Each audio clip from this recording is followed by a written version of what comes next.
తెలంగాణ రాష్ట్ర వ్యాప్తంగా pulse polio కార్యక్రమం కొనసాగుతుంది.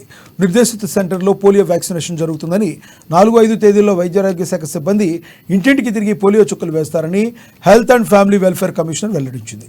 రాష్ట్రంలో 22,445 పోలియో బూతుల్లో 40,57,320 మందికి పోలియో డ్రాప్స్ వేసేందుకు 910 మొబైల్ టీమ్స్, 910 ట్రాన్స్ పాయింట్లను ఏర్పాటు చేశామని, 2,245 సూపర్వైజర్లు పర్యవేక్షిస్తారని, 8,754 ఏఎన్ఎంలు, 28,160 ఆశాలు, 35,700 మంది అంగన్వాడీ సిబ్బంది పాల్గొంటారని వెల్లడించారు.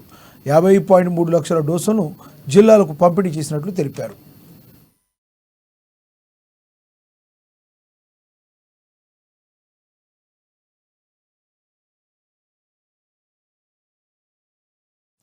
హైదరాబాద్ చింతల బస్తీ యూపీహెచ్సిలో పల్స్ పోలియో కార్యక్రమాన్ని మంత్రి పొన్నం ప్రభాకర్ ప్రారంభించారు. అనంతరం పిల్లలకి పోలియో చుక్కలను వేశారు. భారతదేశ ప్రజల సహకారంతో భారత ప్రభుత్వం 27వసారి పోలియో చుక్కల కార్యక్రమం నిర్వహిస్తుందని తెలిపారు. ప్రజల సహకారం లేకపోతే ఈ కార్యక్రమం విజయవంతం కాదని అన్నారు. ఆయనతో పాటు ఈ కార్యక్రమంలో Nampally MLA Majid Hussain, collector Anudeep Durishetty, DMHO Venkat, ఇతర అధికారులు పాల్గొన్నారు.